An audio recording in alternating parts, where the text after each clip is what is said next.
The man known as the Golden State Well, the man Killer. charged in the brutal Delphi murders. A stunning turn for the Menendez brothers. David Berkowitz, indicted for murder. Hi guys, and welcome back to season 5. Can you believe we've been doing this for 5 seasons now? Wow. Right? Time flies. Time flies. We got a new set. Yeah, when you're covering, serial killers and murderers, Yeah. Well, we did Hollywood one season. Yeah. Remember, it was like season 3. Yeah. Okay. I think people love the blood and the guts and the gore. So. Yeah, we all do. Yeah. So season 5, I'm super excited, and we are starting with the Delphi murders. I'm sure you covered this. So, right? You did. Yes. You did TV on this. Great. Surprisingly, I did TV on this. Yeah, shockingly. Shocking. So let's see how many times Neama brings that up and brings up Harvard. Yes. So let's see. Delphi murders. I think this was probably one of like the sadder cases that I followed, because anytime there's murder obviously is sad and tragic and horrific, but when there's children involved, I don't know, I think just tugs at my heartstrings a little differently. This was a brutal crime in the small town of Delphi, Indiana. 2 young teenagers went on a hike, enjoying their day off, never came back. Their bodies were found the next day. Prosecutors obviously prosecuted and convicted Richard Allen, but defense continued to maintain that this was a ritualistic killing. Yes. Obviously, as a parent, anytime there's a crime against children, you think of your own kids, but especially a murder. And really, this was a senseless murder. They're all senseless, but there was really no relationship between the murderer and the victims, which is not common. So obviously, you always worry about your kids going out and not coming home. And that's exactly what happened to poor Libby and Abby. And really a case that was cold for quite some time. Noah's here behind the camera. He gets a lot of the credit, but he and I were talking about this case for quite some time because it was unsolved, and we really thought it was going to go in a very different direction. It was going to go to this guy that was apparently catfishing the girls. And Richard Allen, self-identified as a suspect, was on the trail where the girls were last seen. And I don't know if it was the file clerk or someone else in the police department placed that lead in the wrong pile. And the case went cold for quite some time. Yeah, 5 years this investigation took. So, I don't know. When you see footage and, video, pictures, whatever, of the crime scene, I would probably never even venture off in that area, right? But this was so common. This is a small town. Everybody knows everybody. There's a bunch of properties around there, right? Like that area where they were murdered. And so there's really nothing uncommon about these girls just enjoying their hike.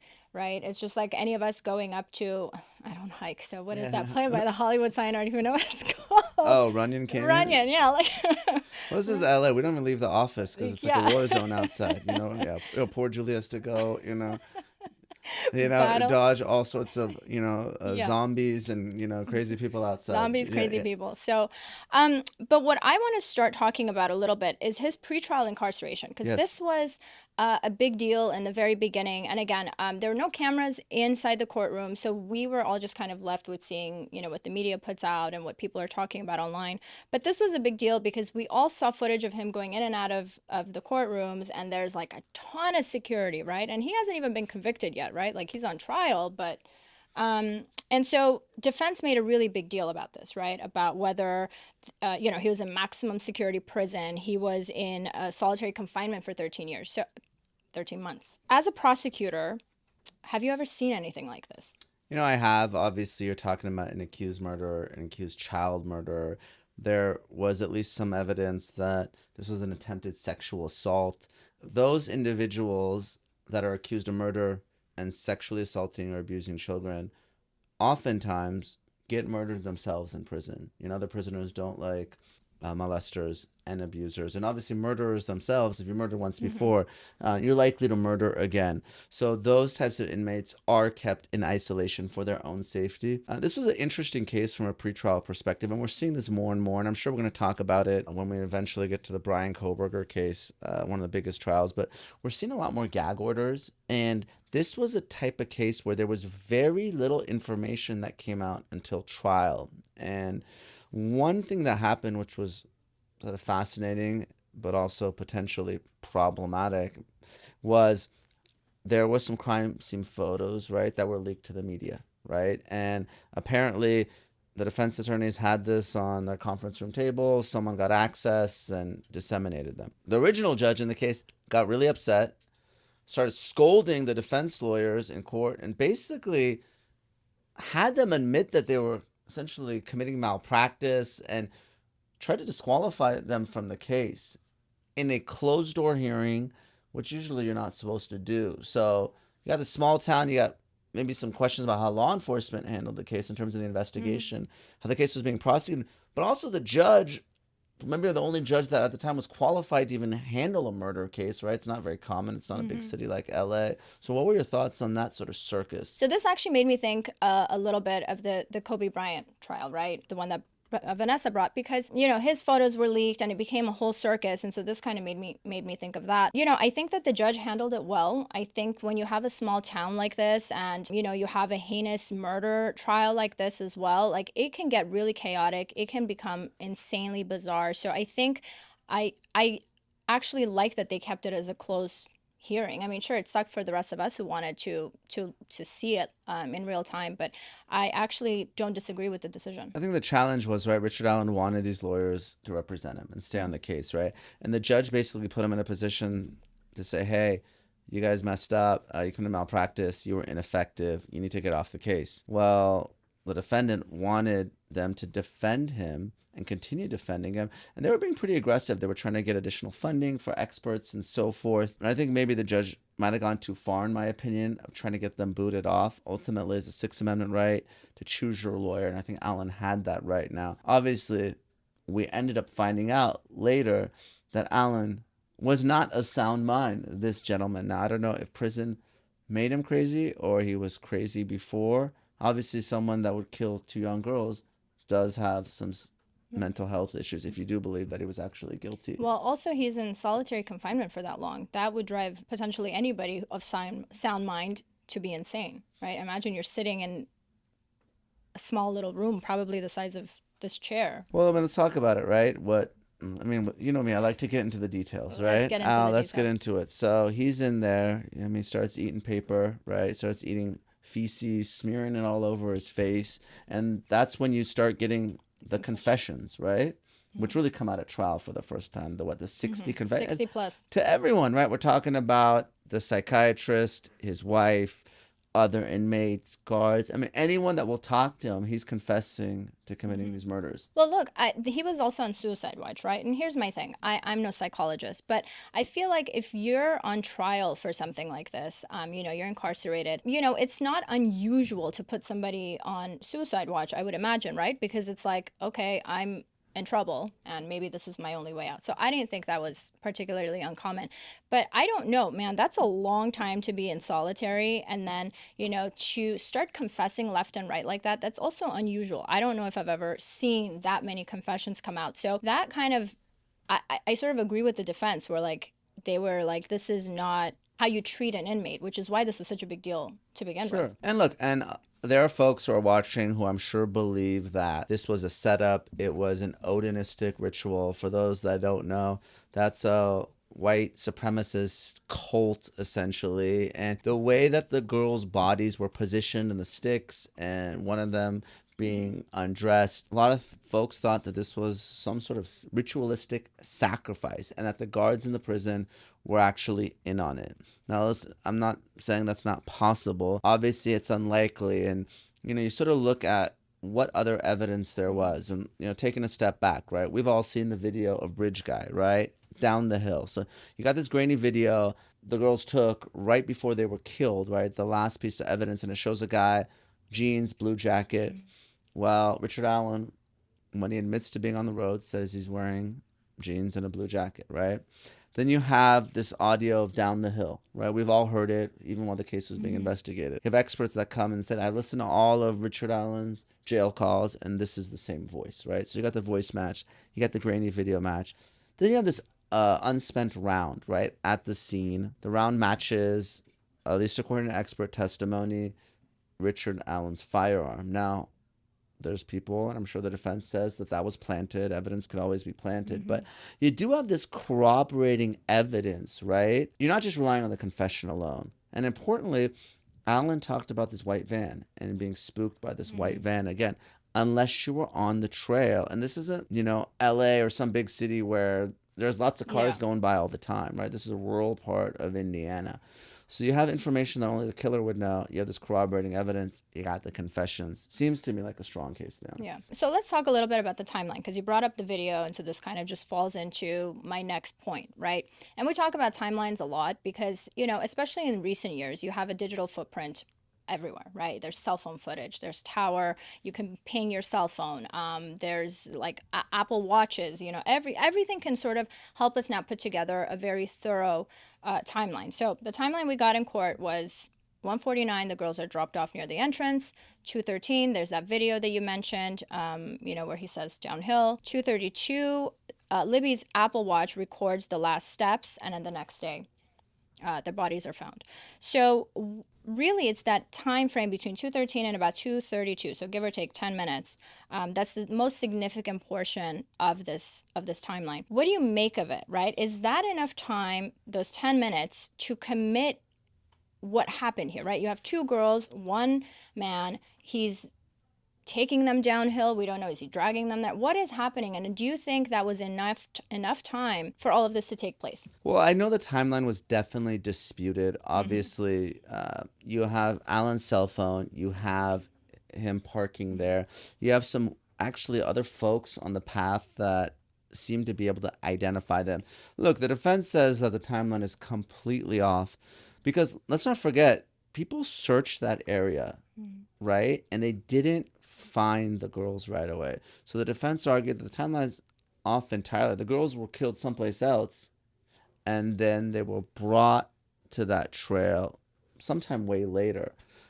So it's obviously, look, I'm not an expert in cell site technology. That doesn't even make sense, right? Because if the watch is catching them walking in that area, right? Well, I guess it's calculating the steps, not the area necessarily, but I'm sure they can ping with an Apple Watch. So I don't know if so that was a strong argument. The watch went off, right? Yeah. And then at some point I'm sorry, the watch, the phone. The phone went off for some period of time, and there's testimony that's powered on when they finally discovered the girls. There was a lot of testimony about that. I don't know how much the jurors really focused on that, because again, you have the confession and you have the corroborating evidence. Did the timeline really matter? Unless you believe that it was completely off. And again, the defense's argument was, again, I believe that the girls were killed someplace else. The bodies were staged and planted there.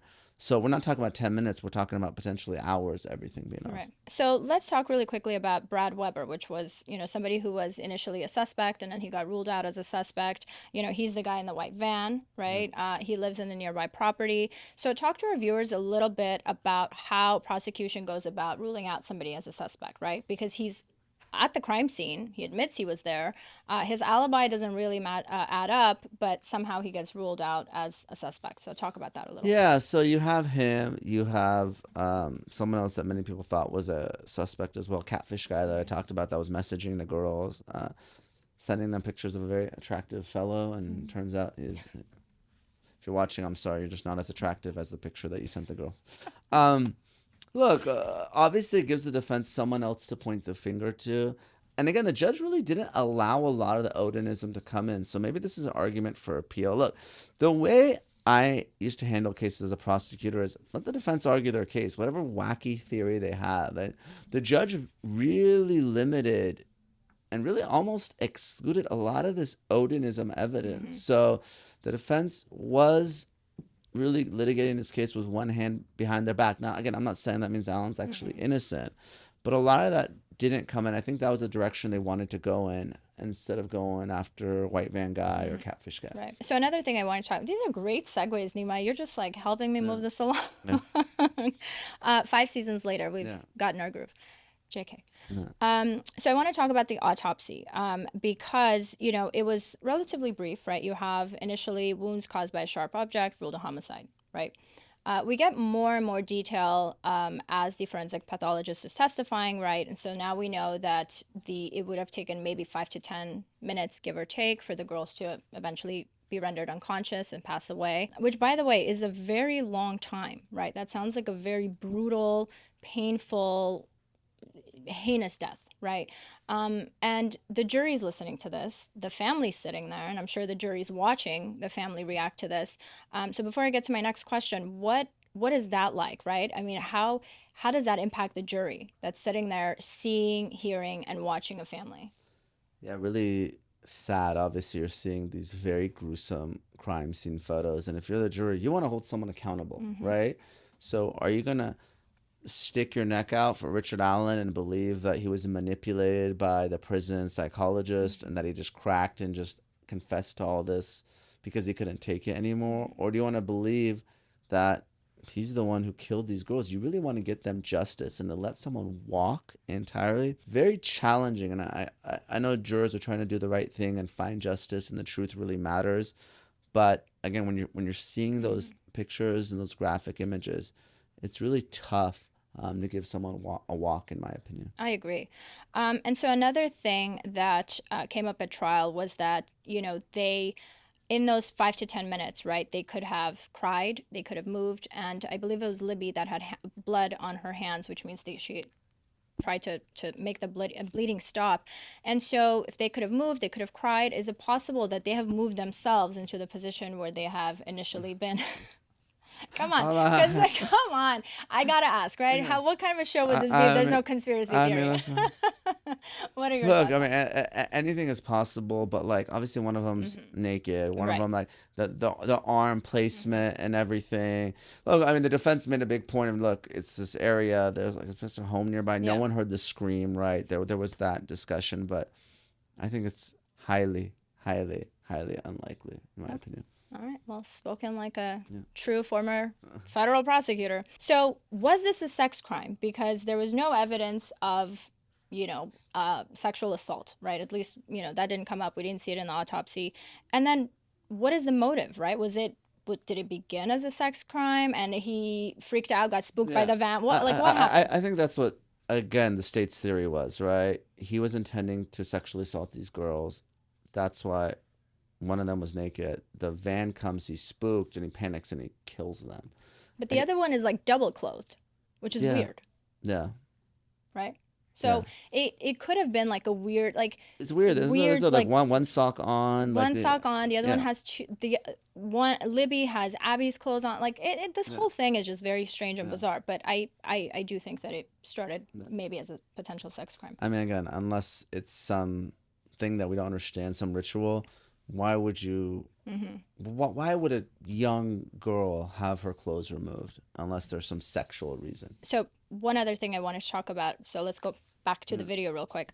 So when we as viewers, right, like whether we're following a trial or like reading up on it, watching court TV, right? So like videos that are presented to the jury, right? They see it one time, and unless they ask for it, that's just the one and only time they see it.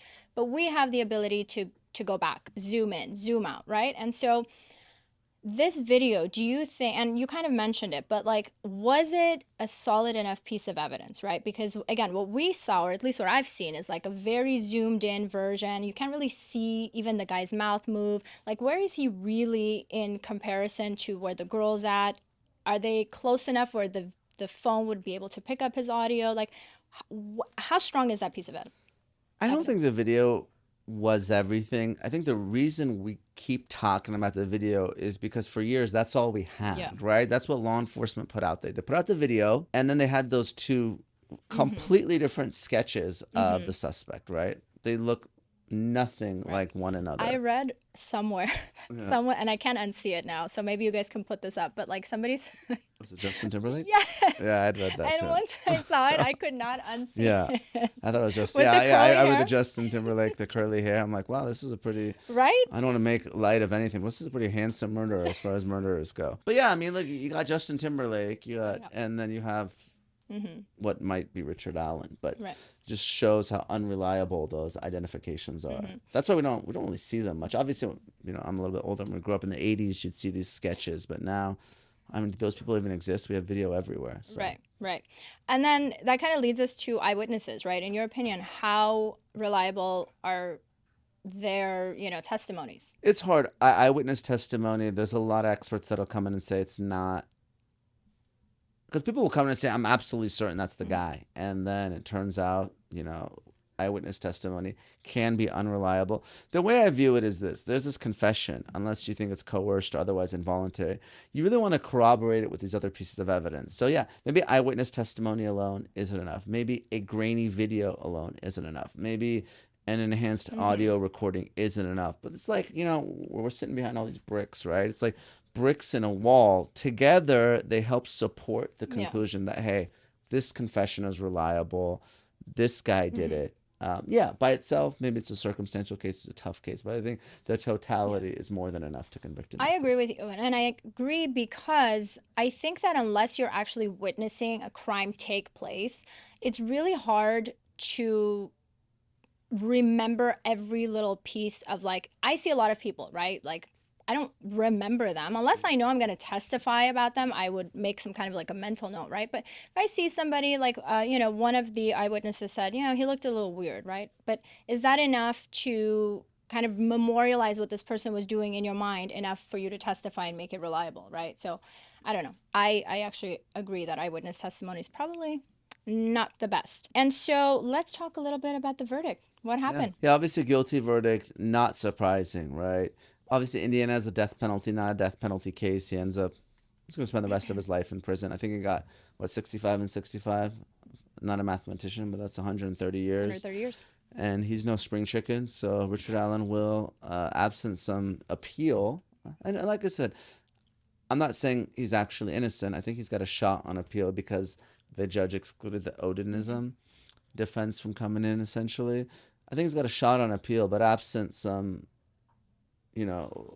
appellate judges thinking that this was an error, a prejudicial error, I think, he's going to die in a state prison there in Indiana. What do you think about the May 15 tip narrative, right? So there's somebody who came forward, specifically Ricky Davis, who said that I share the same block as the guy who owns the property where the girls' bodies were found. And, he also confessed and he, went on and on about how he did it, right? And so it's one of those jailhouse confessions. So what are your thoughts? Yeah. So we see this, either people in custody confessing, and again, I'm not saying it doesn't happen, to confessing to crimes that they didn't commit, or like a fellow inmate saying, hey, I know who actually did it, because they want to shave time off their own sentence. For me, again, if there's a confession, you really want to corroborate it, right? You don't want to rely on it just alone. So obviously, look, if there's someone else saying I'm the real killer, that's something that you want to investigate. You should investigate if you're law enforcement. But again, you want to make sure there's other corroborating evidence there. So this confession actually happened in 2017. So do you think prosecution knew about it, or law enforcement, whatever, and they just investigated and it was a cold lead? Or do you think they intentionally, for some reason, withheld it? Like, what are your thoughts on that? I mean, hopefully, especially it's a cold case and you want to find the killers. If someone confessed, you would expect them to investigate it and do their job. And obviously, confession might be exculpatory evidence the defense is going to want to pursue. So I would think that law enforcement did their job and ruled out that individual because that's the right thing to do. Hopefully.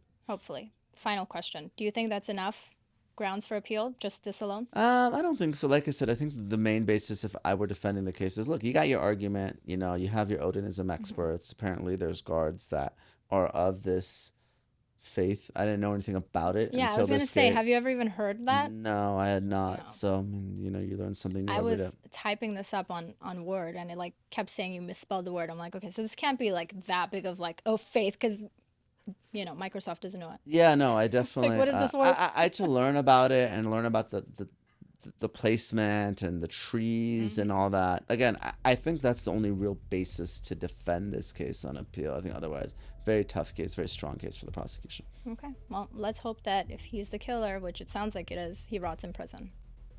Absolutely. Thank you for joining me, Neama. Thank you guys for tuning in. This was so much fun. It's good to be back. Yes, excited for the rest of the season. Thanks for watching, everyone. We'll see you next time.